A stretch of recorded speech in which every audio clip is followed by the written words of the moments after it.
Jornal Sem Limite, entrevistando a historiadora Andréia Cristina Caldas.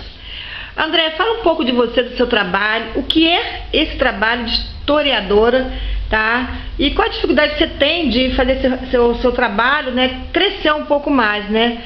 Esse trabalho de contar um pouco a história não só da igreja, também como a história do município.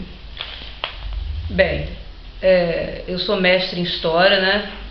Eu obtive o título de mestre pela Universidade Salgado de Oliveira, né? Com a apresentação da minha tese, que foi sobre a sombra de um rochedo, cotidiano, ascendência e decadência de uma fazenda de café, Cataguases, Minas Gerais, cuja tese foi defendida agora em fevereiro.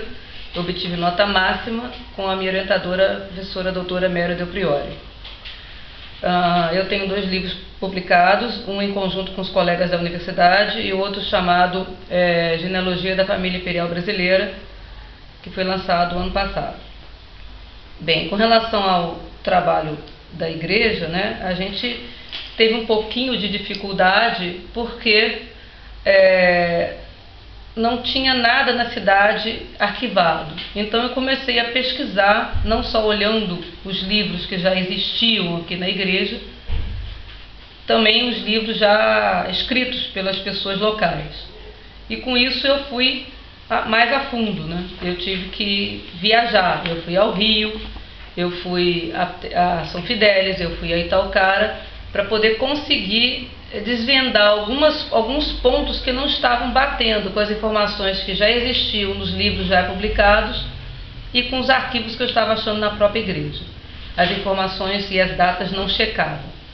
E aí eu comecei a buscar novas informações e tive que sair. Então isso deu um pouquinho de trabalho, principalmente pelo curto espaço de tempo que o padre Maxwell me deu para que fosse realizado esse trabalho de pesquisa. Como surgiu, tá, a ideia de fazer esse trabalho? Por quê? Qual o motivo de levantar esse acervo, esse museu, né, que já tem praticamente 70 anos que não é feita essa revista, esse acervo, né? Estava parado desde se eu não me engano, 1942, é isso? Uhum. Me corrija se eu estiver errada. Não, é isso mesmo. A última revista que se lançou em relação à igreja foi em 1942, quando o seu centenário, que foi feita uma revista comemorativa falando disso, né? Contando um pouquinho da história da igreja. Esse ano, né, no comecinho do ano, o padre Maxwell me pediu então que realizasse um trabalho para que pudesse ser comemorado de uma maneira assim um pouco mais de ênfase esses 170 anos da igreja. Então ele pediu que fizesse essa pesquisa para que pudesse ser publicada uma revista e com isso as pessoas pudessem tomar conhecimento um pouquinho mais a fundo sobre a história da igreja e da própria cidade. Aí, a partir disso, surgiu a ideia também de arrumar o arquivo da igreja, porque os livros estavam todos embaralhados, jogados na parte do 3º andar. E a gente falou, por que então não vamos arrumar isso? Por que então não vamos compilar esses dados para que outras pessoas pudessem ter acesso também? Então eu, juntamente com o Alencar, né, Alencar Manja Júnior, que está me ajudando nesse trabalho de pesquisa, a gente começou a organizar os livros e também um acervo. Que tipo de acervo?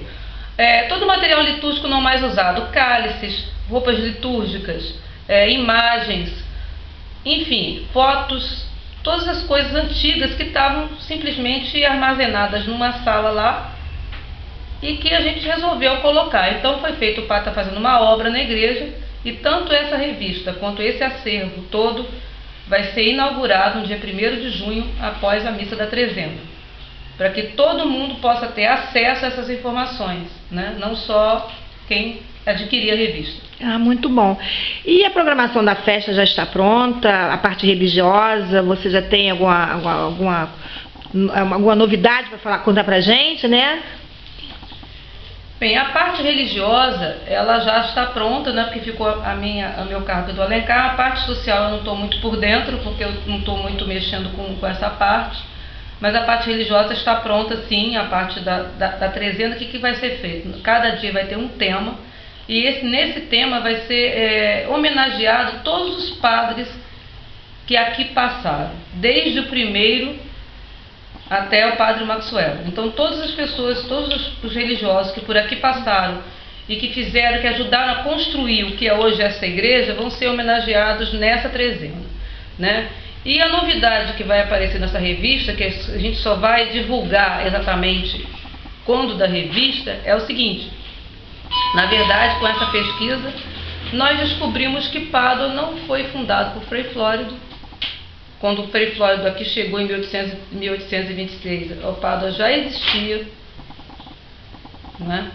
E a Pádua, na verdade, foi fundada em 1812. Na verdade, o município está fazendo 200 anos este ano e as autoridades nem estão sabendo do assunto. E a partir dessa pesquisa, a gente vai divulgar só o nome do fundador, né, que na verdade também foi um religioso, no dia 1º, porque tem muita gente não achando bom pesquisar mais, né? Achou que foi Frei Flórido, pronto, acabou, não precisa pesquisar mais nada. E não é bem assim, a história não é uma ciência exata, e mesmo as ciências exatas mudam, né? A história ela é verdade até que outro historiador consiga descobrir outra coisa, então passa a ser outra verdade. Então a gente descobriu, eu consegui, chegou nas minhas mãos o diário desses freis, além de alguma documentação que eu encontrei no próprio lugar onde moram os capuchinhos no Rio, né, onde tem lá o convento dos capuchinhos no Rio. Lá eles têm todo esse acervo preservado, desde o primeiro trabalho deles no Brasil. Então esse acervo, que foi compilado em 2010 em conjunto pelas universidades, pela USP, Universidade de São Paulo, e pela UERJ, Universidade do Rio de Janeiro, um trabalho em conjunto dessas duas universidades, conseguiram reunir todo esse acervo. E esse acervo chegou em minhas mãos, né, através dos contatos que eu tenho no meio acadêmico, e a gente conseguiu, então, decifrar alguns enigmas em relação à história, não só da igreja, como em relação à história do município. Qual a importância que você vê da restauração, da recuperação desse acervo, tá? Para o município, não só para o município, mas também para as pessoas, né? Para a religião em si, né? Qual a importância que você vê da recuperação, né, desse arquivo, desse acervo? Olha, eu acho que a recuperação do acervo é muito importante, porque a pessoa precisa conhecer a sua história, a história do lugar onde nasceu, para que possa até ajudar a preservar essa memória. Porque um povo sem memória, ela não chega a lugar nenhum, né? Então eu sempre senti falta aqui na cidade dessa preservação dessa história. Porque aqui, infelizmente, nós não temos um arquivo histórico na cidade, nós não temos um museu, né? A única coisa que tem é na Câmara Municipal assim mesmo, porque as secretárias lá arrumaram dentro de um armário lá uns livros lá da época da criação do município. No mais não tem nada. E como na época, né, que a cidade começou, né, que o curato, que Santo Antônio de Pádua, que depois virou freguesia e então finalmente município, tudo era, a autoridade civil e religiosa era a mesma. Então tudo era feito nas igrejas, não existia cartório. Então os acervos de nascimento, de casamento, de morte e até de terras, embora aqui em Pádua não tenha um registro de terras, tudo era feito na igreja, porque não existia diferença, né, separação entre a autoridade civil e religiosa, era tudo junto. Só a partir da República é que passou a ter essa separação. Então essa conservação é importante, não só para a cidade, né, a preservação desses dados, porque ali vai fazer com que as pessoas possam entender como a cidade começou, como ela evoluiu, como ela começou apenas como um curato, ou seja, uma pequena povoação, e que depois aquilo foi aumentando através dos vários aldeamentos indígenas feitos pelos freis na região. A povoação foi aumentando até que virou município mais tarde. Então toda essa história vai ser preservada na igreja, né? Só que a partir da criação do município não está na igreja, mas até esse pedaço do curato e da freguesia, sim, vai estar preservado tudo na igreja, porque eu consegui a cópia desses documentos que não se encontravam aqui em Pádua, que estavam fora da cidade, e essas cópias vão ser mantidas nesse museu, nesse arquivo da igreja. E mais as coisas que já existiam na própria igreja. Excelente trabalho.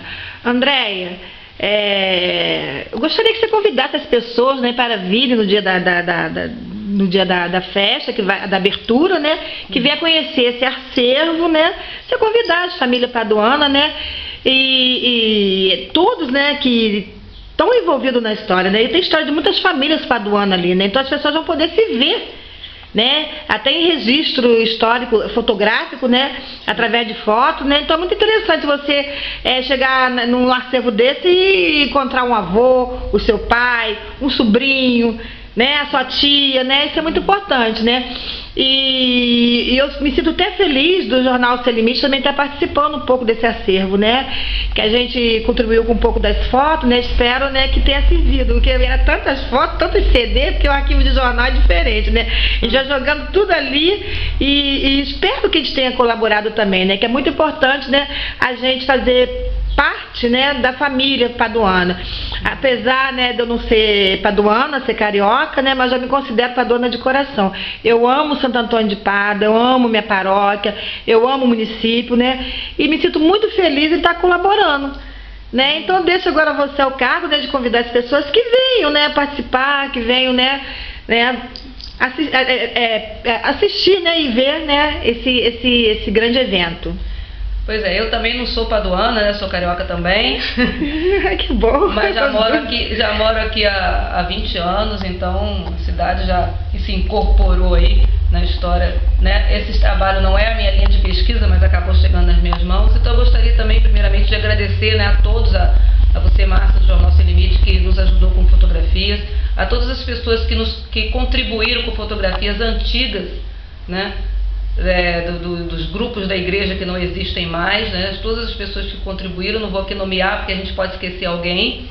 Então, assim, o que não pôde ser colocado na revista, porque a revista tinha um número limite de páginas, essas fotos foram colocadas em um álbum que vai estar no museu. Então eu gostaria de convidar a todos, né, para no dia 1º de junho, logo após a missa da Trezena, esse lançamento dessa revista, que eu vou dar uma palestra para explicar até porque de que maneira eu cheguei às conclusões que eu coloquei lá, né? Vou mostrar essa documentação que eu consegui, porque na revista não foi possível reproduzir, né? Como eu estou dizendo, por causa do número limite de páginas, a revista vai ter em torno de 40 páginas.